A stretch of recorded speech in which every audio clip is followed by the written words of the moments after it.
Hello, everyone, and welcome back to Shouting into the Void after what feels like forever because a number of things came out between episodes. Literally, I think it's been, 3 weeks since we've done a proper episode review, something like that. Oops. But hey, it's fine. Videos still came out, so True. you can't blame us. Well, they can. They can. It is our fault, to be fair. It is, but shh. This week we are looking at a Christmas episode, as it turned into August. Ho, ho, Um, ho. well, we are 5 months away from Christmas, so it's getting I there. mean, it's going to be pretty Like four. Christmassy-ish for Voyage of the Damned when we get to that. I suppose Sort that's of. something. Maybe. It's something.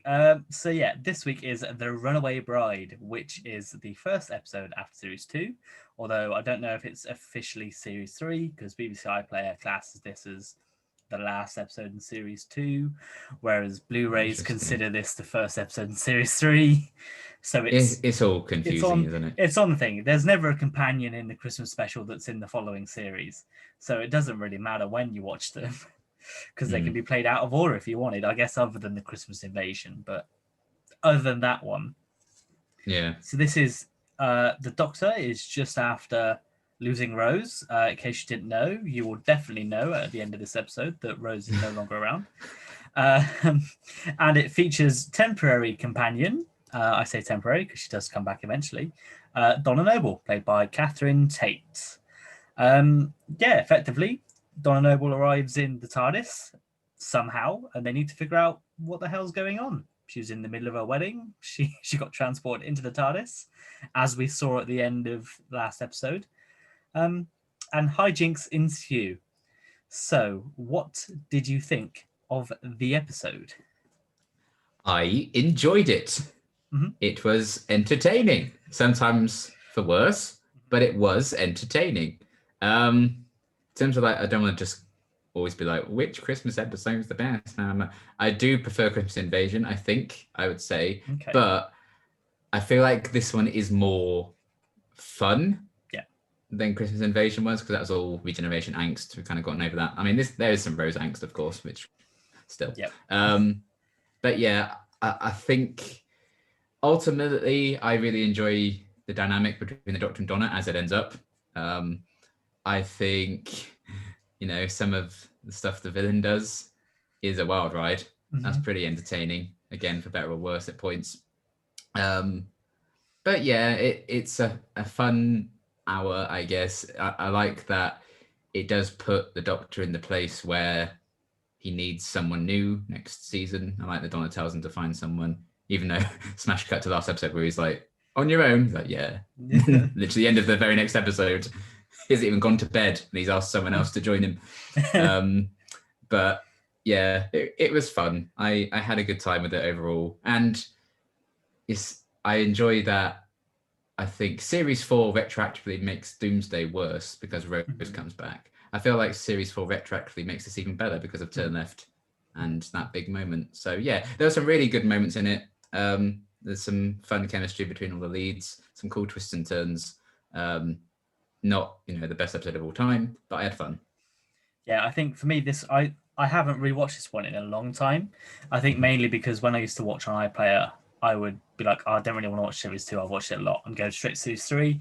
And Series 3 starts with Smith and Jones rather than The Runaway Bride. So I didn't watch it as much. And rewatching, I was like, hey, this episode is actually pretty fun. I had a great time with it. I think I prefer it to Christmas Invasion purely because I think I enjoyed it more. Mm-hmm. And there's a lot less baggage with this one. Obviously, there's one big piece of baggage, but there's less baggage with this than I feel there is in Christmas Invasion. Mm-hmm. You get a clean slate, almost literally, with a new companion, even if it is supposed to be a one-off at the minute. A new cast of background characters, a new family that sort of get involved. The Doctor's actually in this one. Yeah. Yeah, the Doctor is in this one, and it's not, and it feels like it's an adventure that you could just step into rather than, you could watch this whenever you wanted. You didn't need to know anything about what's coming next, what's come before. which I think is what makes a good Christmas episode, where people should just be able to be, if you've not watched the series, but you're watching Christmas Day TV, you can watch Doctor Who and be like, hey, that was pretty fun. Maybe I'll stick around. Which I think this one is a good advert for the show, at least at the time. If you watch this, you kind of knew what you'd be getting if you stuck around and watched the rest of the series or went back. Maybe if you went back, but definitely if you're going forwards, you've got an understanding. So yeah, I did quite enjoy it. I think more than I thought I would. And I think it helped that I hadn't seen it in a while. I think it also helps that I love Donna in series 4, and it's just fun to see where it all began with that. Yeah. She definitely adds in a different dynamic, I think, which changes things up and makes it more interesting. So as usual, we have a few positives and a few negatives. We start with the positives, and I'll let you go first. So what is your highlight of the episode? Oh, I think far and away the best scene for me was the motorway sequence where the Doctor saves Donna flying the TARDIS. I think it was a great moment, forced Rose reference aside, for building up the trust between the Doctor and Donna. Some great performances from both of them. I love the I'm in my wedding dress. Yes, you look lovely. That's a great kind of exchange. I think that was really where I was like, okay, I'm on board for seeing the Doctor and Donna's relationship grow from here and see what happens. I think this was the moment in the episode that really hooked me in. I was like, yeah, I'm on board now. I do think, the first 10 minutes where they're just trying to get to the venue, I'm like, okay, can stuff happen, please? But again, it's a 60-minute episode, so you need to do that.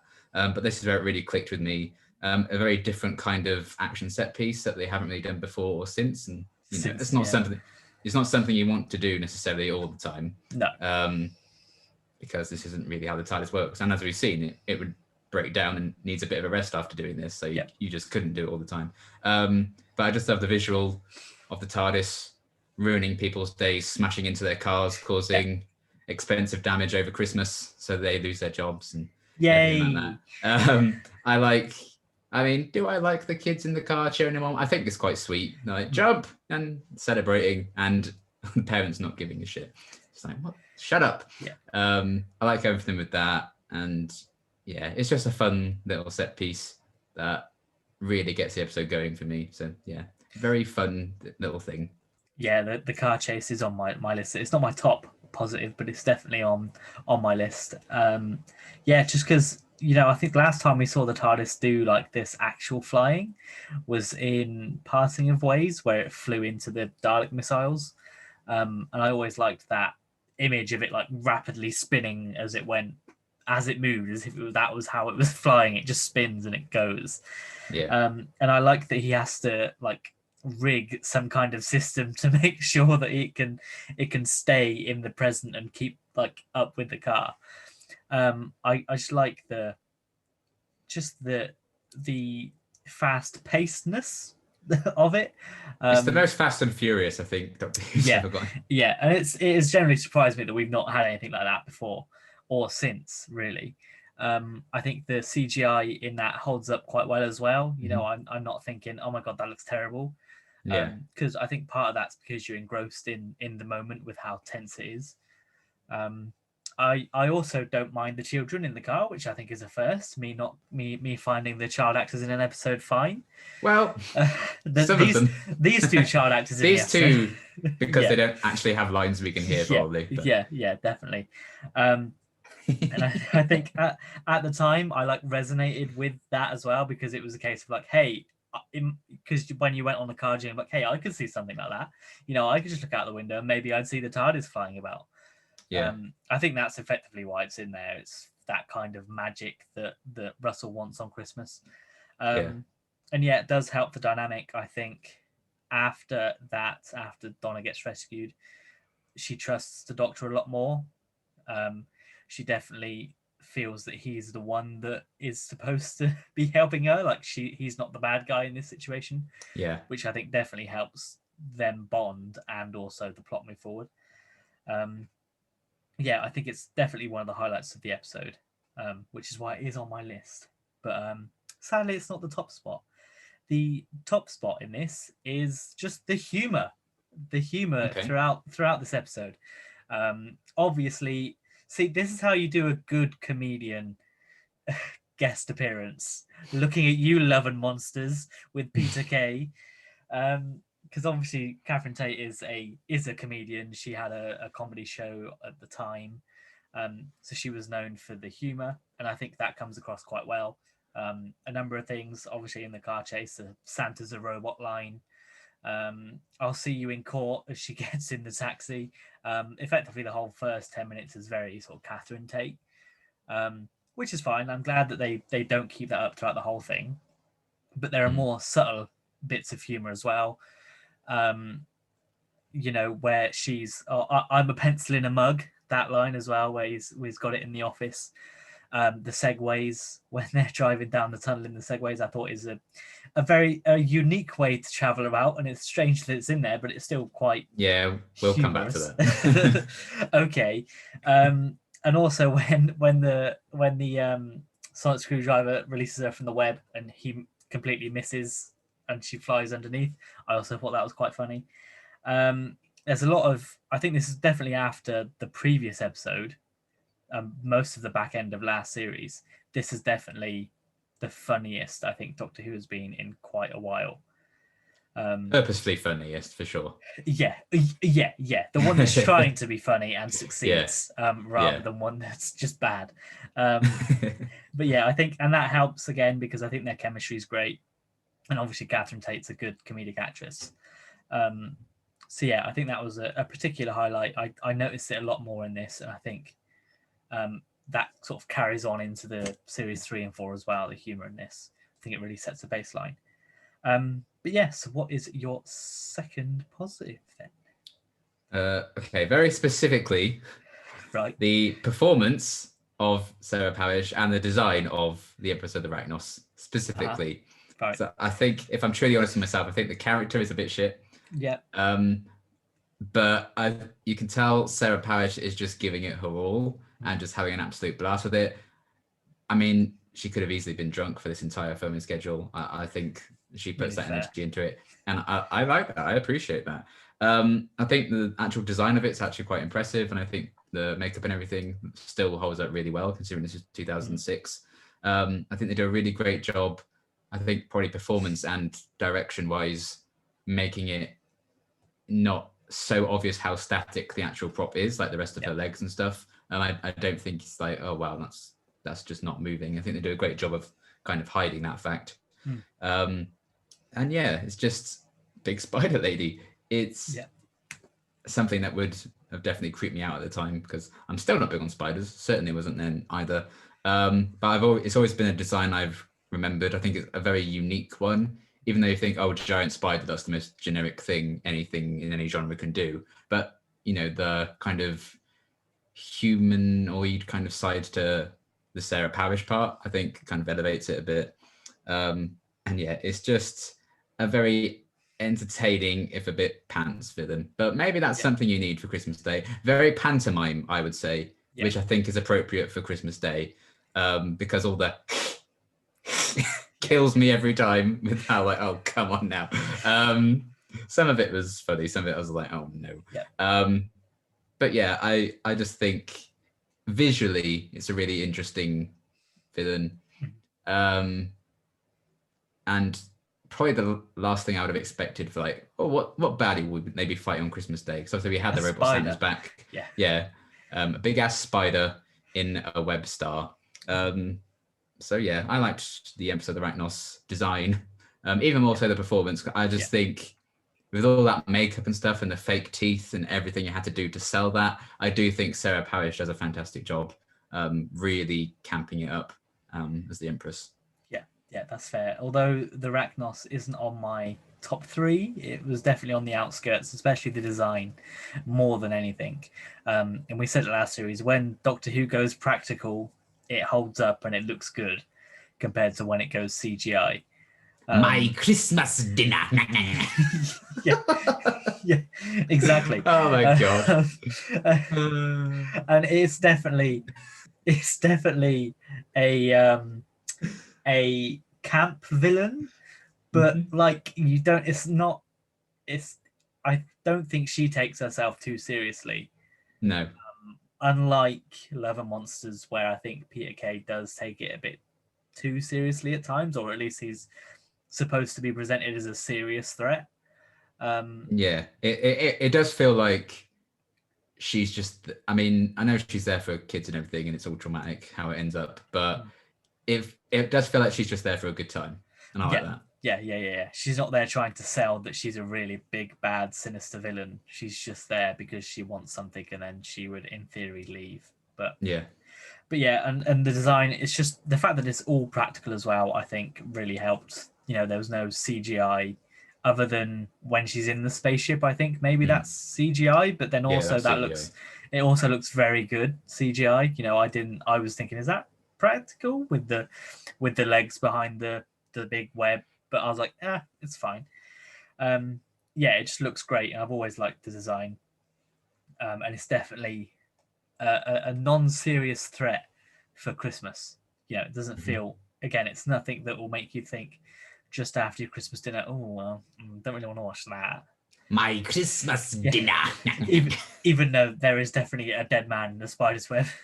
But it's fine. Whoopsie. It's fine. So my final positive, because obviously my other one was the TARDIS car chase, is I think the chemistry between Catherine Tate and David Tennant, I think works really well. And I don't think they've worked together before, or had they been on the Catherine Tate show? Maybe David had a cameo on that. I don't know. But off the top of my head, I don't think they'd worked together before. Yeah, I don't think they did anything like that until after this, I think. Yeah, and so you can just tell that they got on with each other, similar to maybe it's just because David Tennant's a nice bloke and everybody gets on with him, which I think is partly what happens. But yeah, they just they can play off each other. They seem comfortable. I think that transfers to the characters, especially when they turn up to the reception and Donna sort of winks at the Doctor. I thought that's quite a nice touch. The fact that she can be honest with him rather than the rest of her family. And I think that the fact that the two actors clearly know each other well, even if they might have only been working with each other for like 3 days, I think sells those moments. And yeah, I think it looks like we're seeing both the characters and the actors bonding on screen at the same time, which I don't think we necessarily see in the series, because they're shot out of order, so we don't necessarily see the moment they meet in the first episode, like the actors meet in the first episode. Whereas when it's a one-off episode, that they would have been in that episode, they would have met each other on that episode.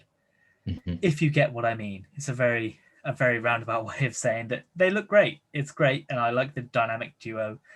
And I'm very happy that they come back and it gets reestablished in series 4.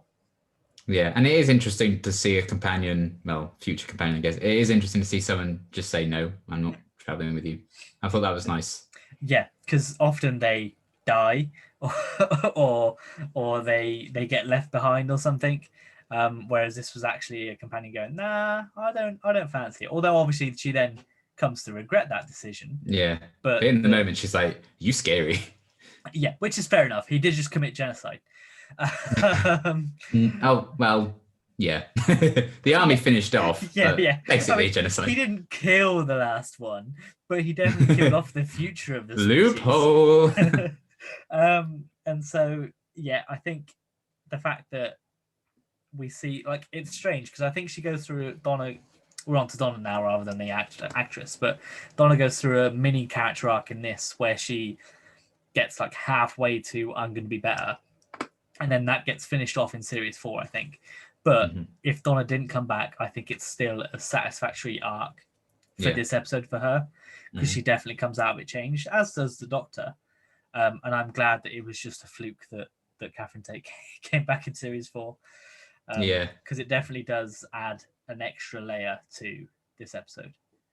And it's sad knowing how it ends up as well. Yeah. Especially because there's all that, oh, I missed this and I missed that, which is in the subject, like, oh, you're going to miss a lot of things in the future. Just you wait. So what is your final positive? I called it the Dark Doctor moment, but I suppose I could say the Time Lord Victoria's Doctor moment. Yep. I always feel like it's cool to explore that side of the Doctor. Certainly not all the time, granted, because that would be a bit much. And I do feel like sometimes when they do explore it, it's not enough and it's squandered a bit. But we'll get onto that in about a year. But yeah, I like that for one of the few occasions someone is like, Doctor, you need to stop. Yeah. Like, give over, mate.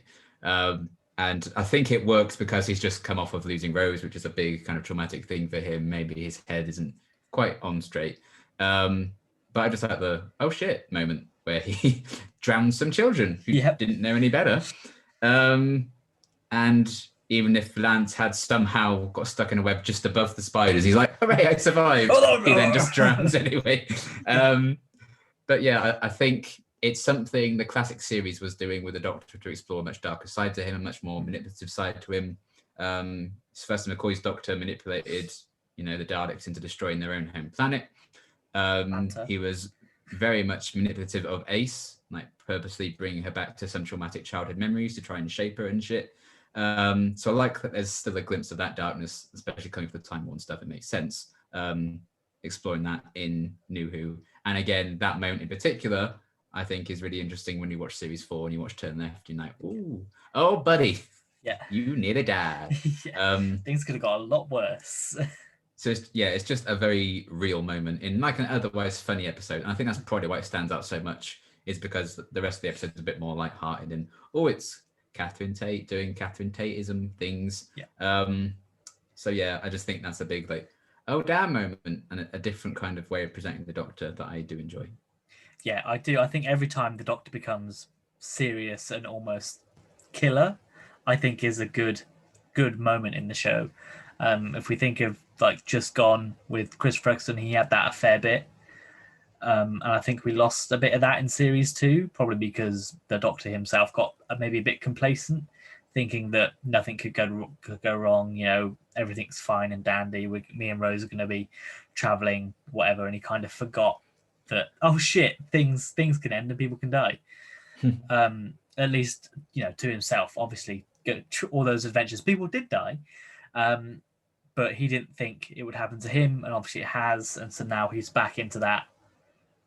I need to be harsher, I think, more, not necessarily more closed off, but more looking out for number one, I guess is the way to put it.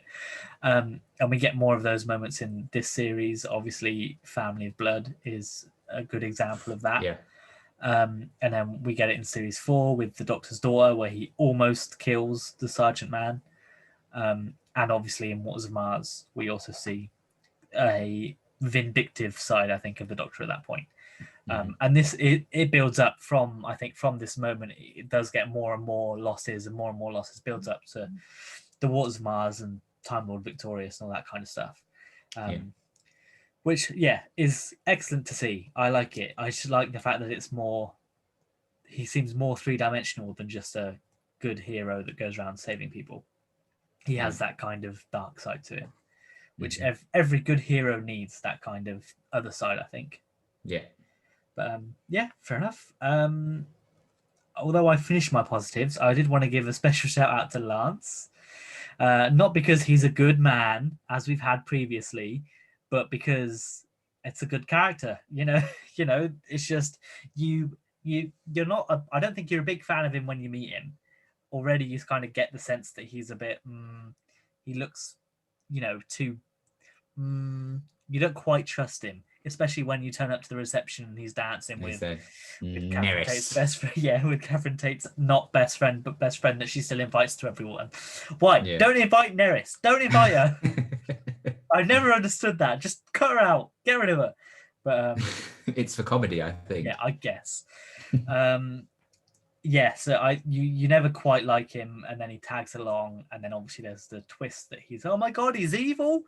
No way. Oh my god. And one of my notes I put, Lance would hate me, because when he's like listing off all the like useless trivia that Donna says and all that stuff, I'm like, oh boy, if he ever had a conversation with me, he would be killing himself. He would not be a fan of my fun facts, that's for sure. he would be selling his soul to another alien army just to get rid of me. I can guarantee it. But yeah, I like the. It's another one where it seems like a good character gone bad. Um, it always like if the Doctor had met Lance first, would he have turned out to be a bad guy? Because clearly he just wants to get off the planet and explore and all that kind of Yeah, stuff. I saw some like I was reading some behind the scenes stuff. It's not a fun fact, so I might as well talk about it now.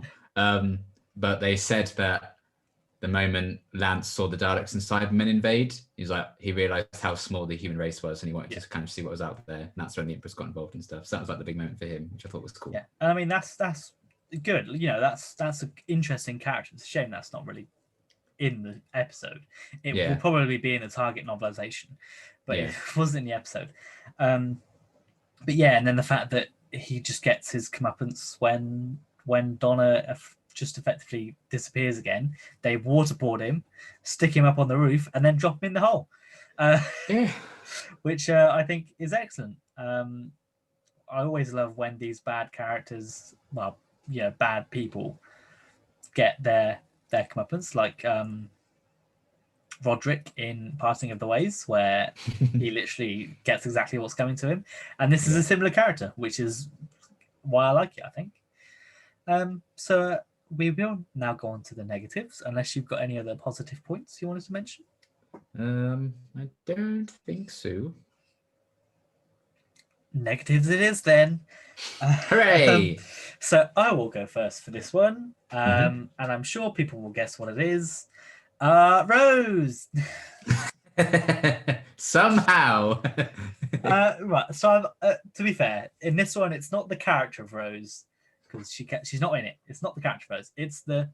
It's just her presence. Shadow. Yeah, the fact that she is probably what every 5 minutes she gets name dropped or referenced, something like that. At least every 10. Yeah. It's a good like 3 or 4 times that she gets referenced either by name or by my friend or that kind of thing. It's fine the first couple of times, but then it just keeps coming on. I think the bit where I was like, oh, come on, is during the reception where he sees the blonde dance. I'm like, oh, you don't even... Remember that fond memory of when I had to catch her because she was nearly collapsing after Cassandra left her body? Yeah. Of all all the fond memories of Rose he has, that's it. That's the one. Remembering but when he saw someone dancing. You don't have to even you don't have to intercut it with that. It's fine if maybe you just do it once, but then when it comes back up, I'm like, what are you doing? That felt a little bit like padding, I think, and maybe it was, but yeah, I think there's just a little bit too much of her shadow hanging over this, and I think part of that is to help the audience move through the change as well, sort of show that, hey, look, even the Doctor's upset. It's okay if you want Rose back. It's fine. You know, he's sort of in the same boat, but we need to move on, which I think is what happens at the end. And he looks like in that bit in the motorway sequence, he's basically looking down the camera like, she's not dead, she's so alive, because she doesn't die in Doomsday, as I've been saying. Yeah. And then the one weird thing about that is also, why is her shirt in the TARDIS console room? Oh, don't. I wrote that down. I'd understand if it was like her jacket maybe, but it's her shirt. It's an actual shirt. Yes. And like the implications of that in the just you wait for my fun facts. Just you wait. Christ. But even at worst, I mean, I don't think it's there in that last scene in Doomsday, so it's just suddenly magically there, so they can do the reference. But even so, so all those months, she's following your voice, you've just been like, who's into her shirt? What are you doing? That's what it was. Maybe he had to touch the shirt to get, whatever. like you have to touch something of someone just so that you can communicate. Who knows? But yeah, I do feel that she's just over this episode, I think, too much. There's at least it stops with this one, I'm sure. Yeah, it's not a big thing in the series 3. Definitely wasn't. Rose definitely wasn't mentioned in the coming soon trailer either. So I think so, yeah. Right. Because it was in that whole "you're not replacing her" type thing that I have. But yeah, and I mean, it feels like every time there's a set piece, it then stops and says, "Oh, my friend Rose, and then something happens. After the car chase, they're on the rooftop. They talk about Rose. At the end of the episode, when they've destroyed the Arachnos, they're outside of a house and they talk about Rose. So it just hangs over, and I'm glad that it stops eventually. It gets less in series 3 as we go on, I think. And then Jack comes back. yeah, it gets worse. But by series 4, it's like he's By series 4, she's back, so it's fine. But it's like by series 4, he's forgotten about her, but then she comes back anyway. It's like, oh, okay. But yeah, and I get why it's such a big thing, because she was obviously part of the show for 2 series across 2 Doctors. She was a fan favorite at the time, so I do get it, but sort of in hindsight, it's a bit much. Yeah. Not to bash Rose too much, but yeah. So what is your first negative? Well, I mean, one of mine was Rose mentions very forced. Sometimes I just talk about that, like the shirt just suddenly being there. It's really cool taxi sequence, and of all the things running through Donna's mind in that moment, she's like, "Is that what you said to your friend you lost? Did she trust you?" Like, I just don't think she's so unconcerned for other people at that point in the episode. Why would she care what this random girl she never met thinks? So that was strange. And then the dancing flashback was odd.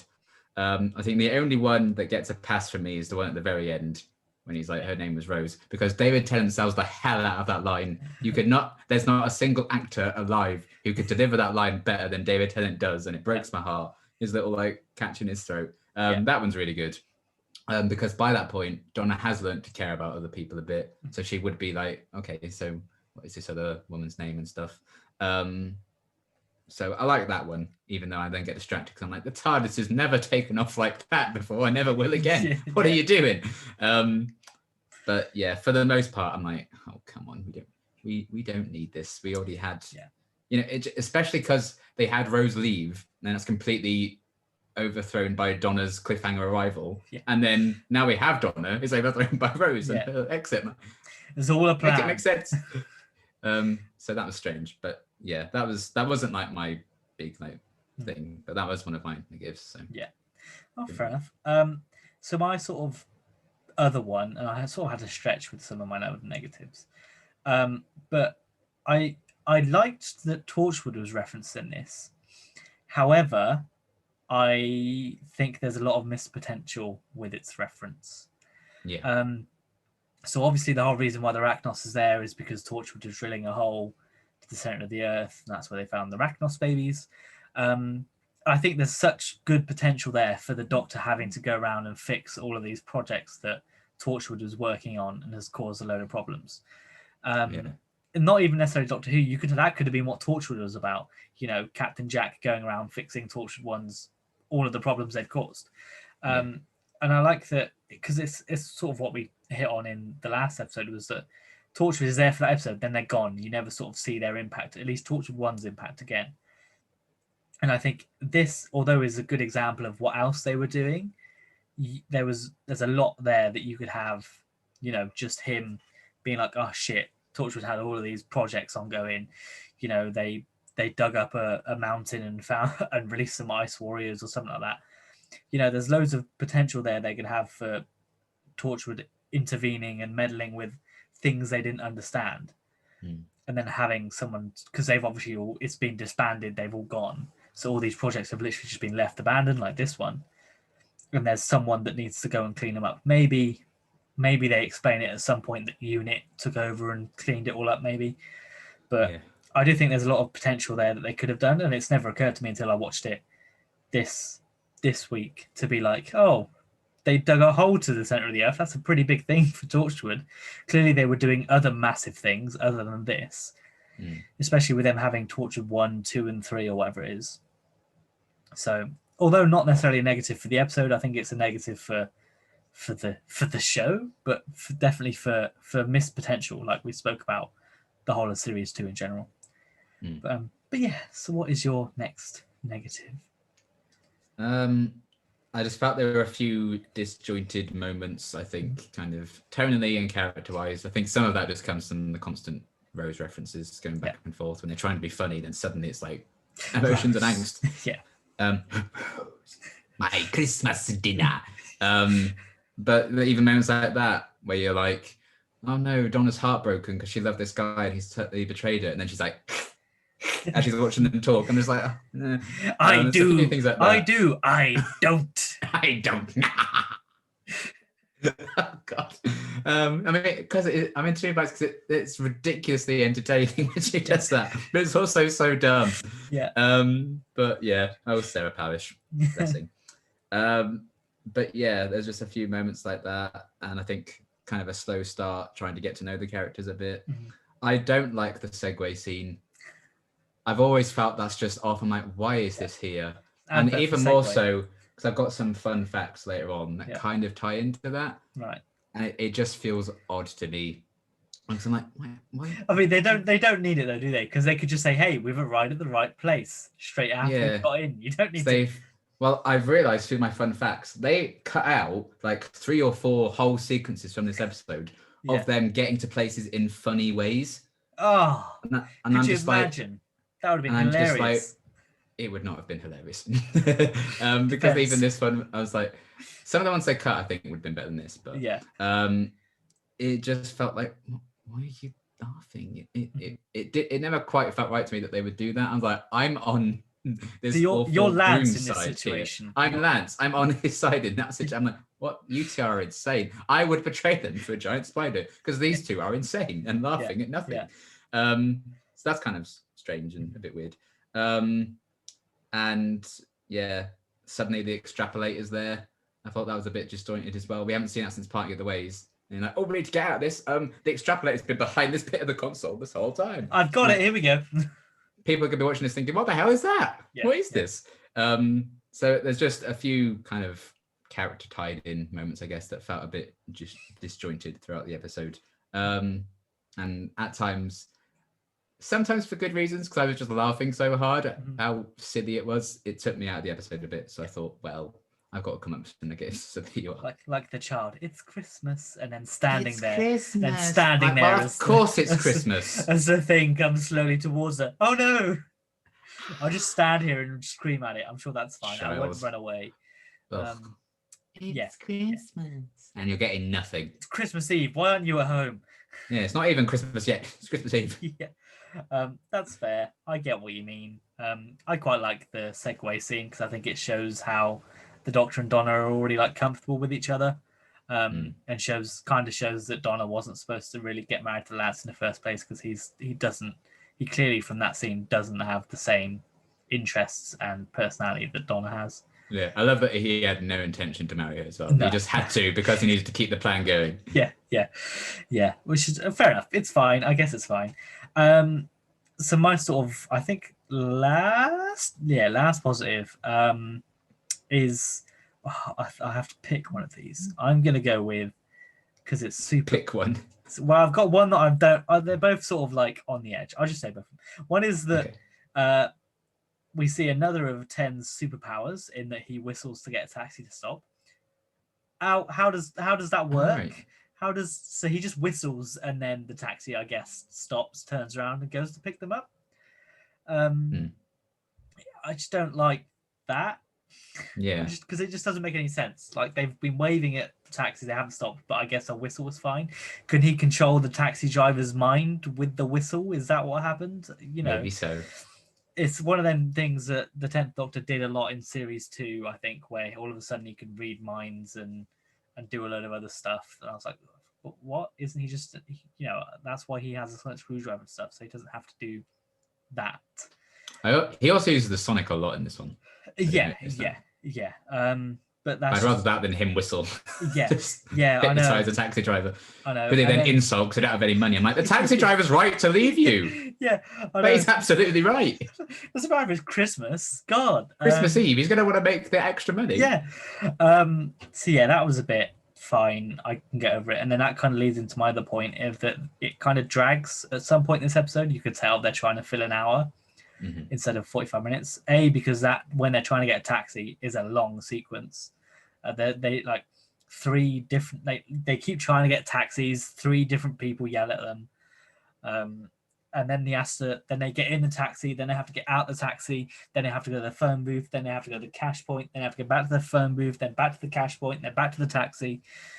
And they still had to cut out like 4 scenes of them traveling to places. Yeah, and then obviously the segue, I guess, that also kind of drags it a little bit, because there's no need for them to travel when they're technically already at the base. I thought the reception scene, mainly when the Doctor's like reminiscing about Rose, I think was unnecessary. If that was the only Rose reference, it would have been fine. But the fact that they've done it a number of other times, I think you don't need that one. Mm-hmm. He seems to spend a lot of time in the office of H.D. Clements, not really finding out much, except that there's a basement and it takes him a good 5 minutes to do that. And then when they travel back in time to see the start of Earth, although I like the sequence, I also think that was a bit unnecessary because, you could have easily cut that out by having the Arachnos say, "My babies are stuck down there from when the Earth was formed," and then you can save 5 minutes. But yeah, I guess that's maybe if that was cut out, we'd be like, "Hey, well, we would have liked to see that," kind of thing. But when it's an hour, you have a bit more room to add in sequences that might have been cut if it was 45 minutes, which I guess they do with that seeing the Earth formed one. Because a normal episode that would be in exposition of the villain, and you wouldn't see that. Yeah. But yeah, those are my other negatives. So what are yours?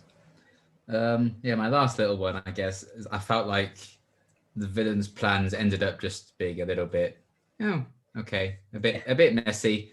Once the Empress's children were all drowned, she's like, "Oh, I'll destroy them all," and then in less than a minute, she's just blown up. I'm like, "Oh, okay." Especially because they spent all that time like teasing her appearance with like shooting her in a spaceship from the back, and then just close-ups of her mouth, and then they finally reveal her, and okay, bye.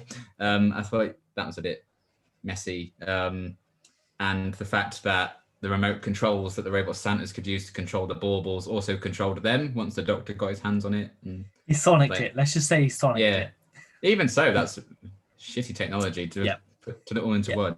And even then, like, how were the baubles already in the reception place when they had to track Donna to make sure that she was there? Maybe it was a backup thing. I don't know. They just how would they know? Yeah, that was strange as well. Yeah, there's just a bit of a messiness to that whole shindig. But more so, I was just like, "Oh, is that it?" When the Empress just gets blown up. Yeah, that's that. But yeah, that was my other little thing, really. That's fair enough. I think in defense of the pilot fish, and I noticed this because I was thinking at the time, I was like, but aren't they can they control themselves? The Doctor does be like, "Hey, yeah, somebody's controlling them now." Like, he does make a point of being like, these are the same things, but now they're being controlled rather than following their instincts. Yeah, but to have all of their technology, including themselves, in the one remote that he got because somehow is a bit. Yeah. Again, he picks when he investigates the dead robot bodies at the place. You could argue that he picks up the remote and the head so that he can make a connection between. There's a thing there. I'm sure in the novelization it'll get explained.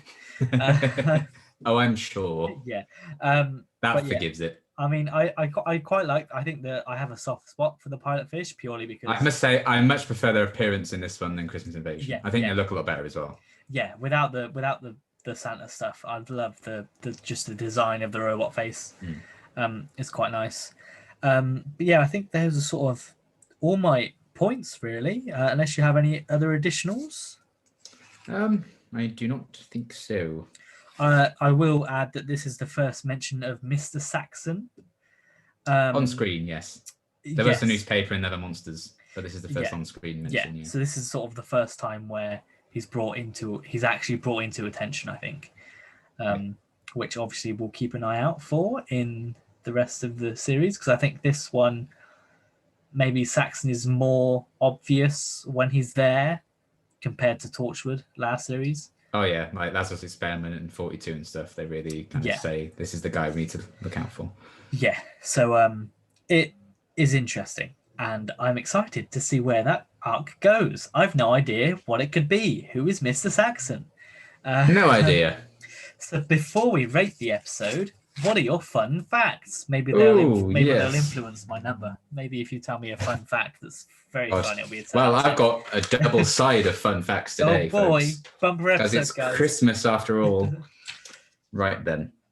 So this is a traumatic one to start off with, Oh, great. as Christmas.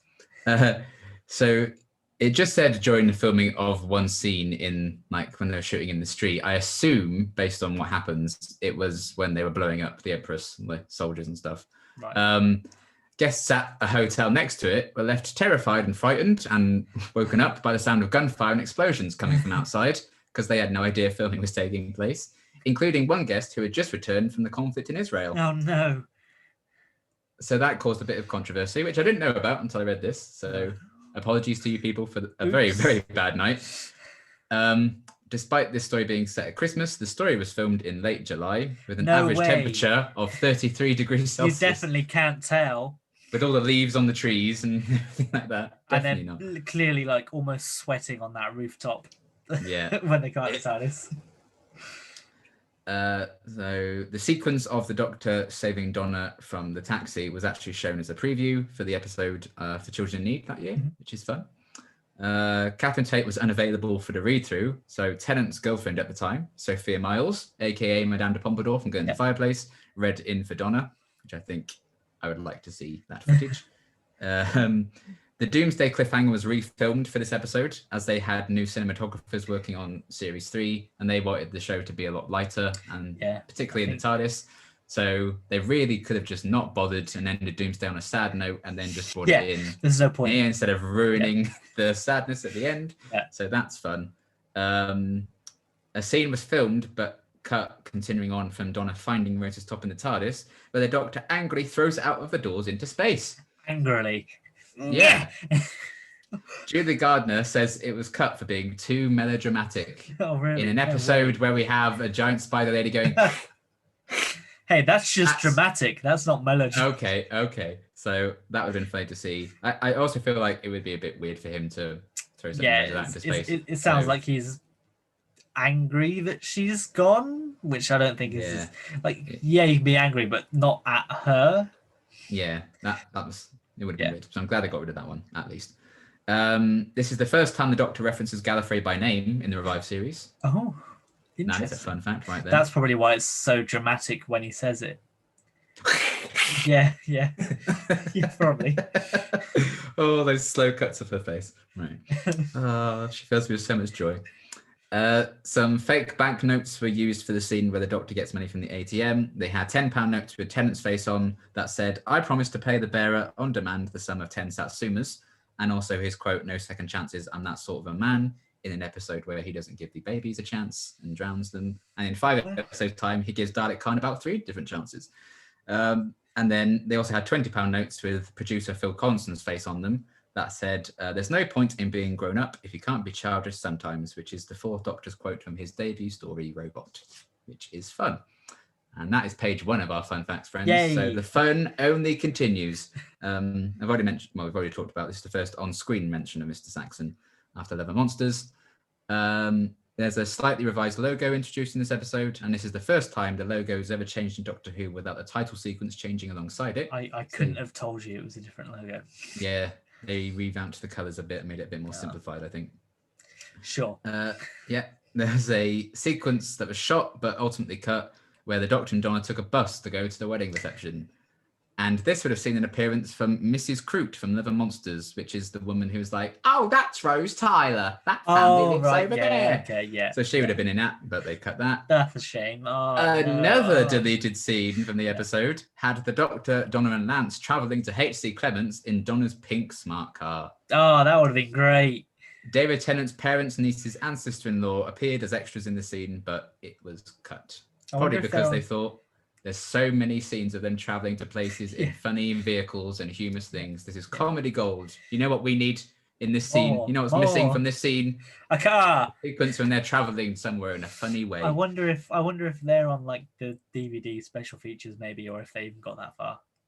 I don't know if they are. Yes. I know the one of him throwing the shirt out, it definitely isn't, because they ended up really not liking it. This is the first episode of the revived series to feature an entirely new credited cast from the series opener Rose, because Billy Piper's now gone. Right, yeah. So it's all new names. Sarah Parish was approached for the role of the Empress, as she'd gone on record for insisting on playing some kind of weird monster if she were to be in the show. Well, so she was perfect. You made your bed, now lie in it. Yes. The climax of this story was originally envisioned to take place at Stonehenge, but Russell T Davies couldn't come up with a good enough reason to move the action there, so they got rid of it. Yeah, it's quite a way away from London, isn't it? It would have been weird, yes. They would have definitely had to travel in the smart car, or maybe get a train.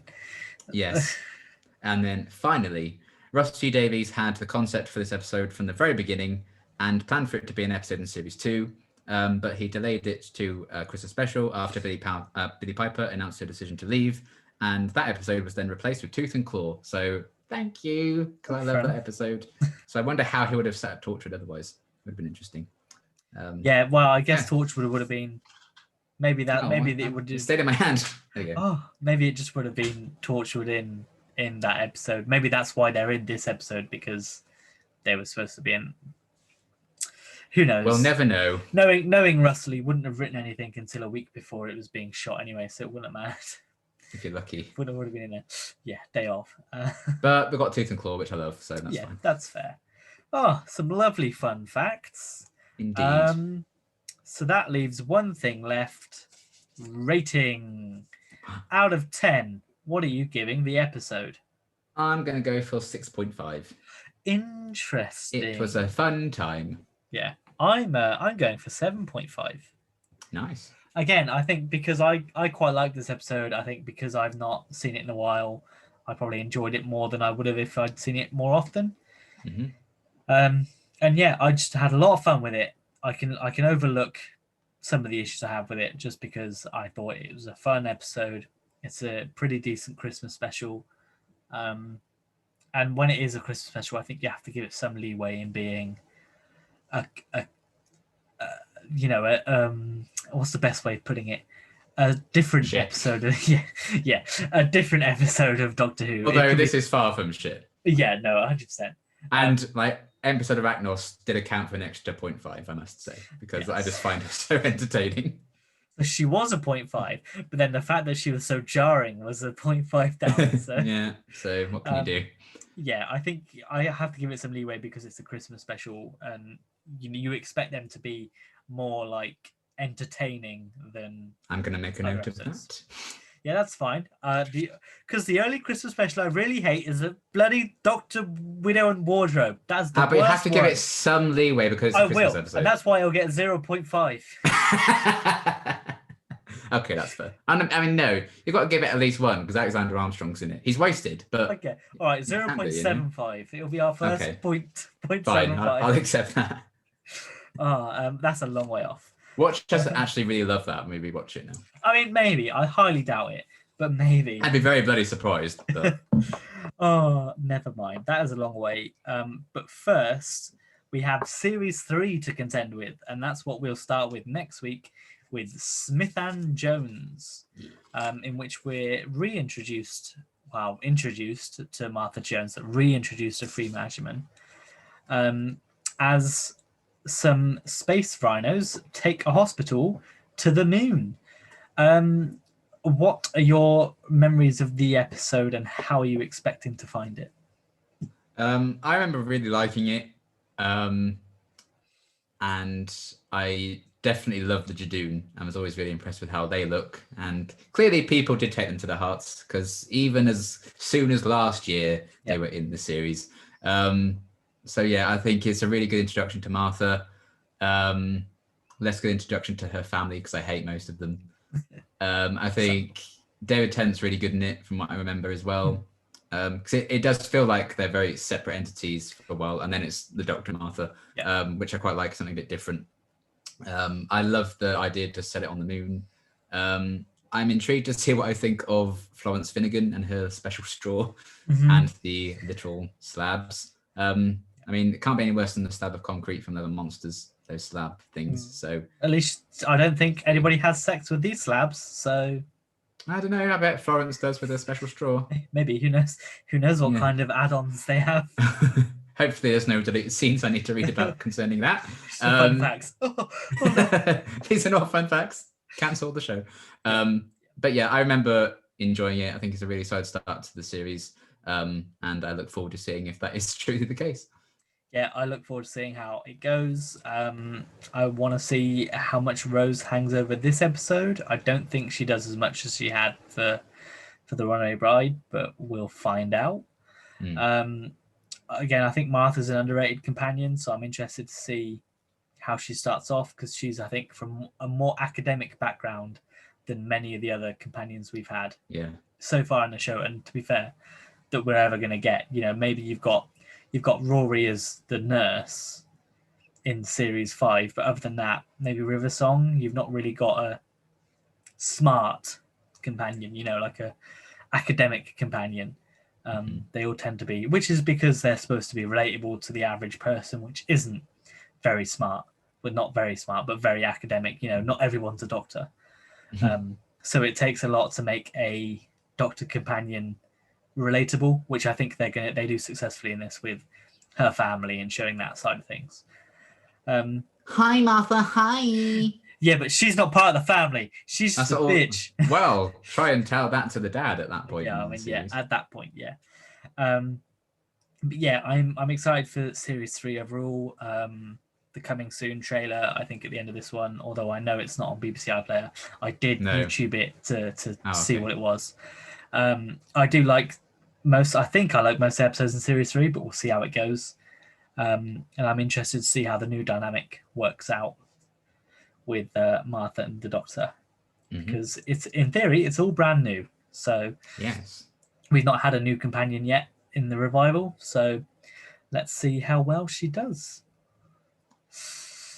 And we will start that next week.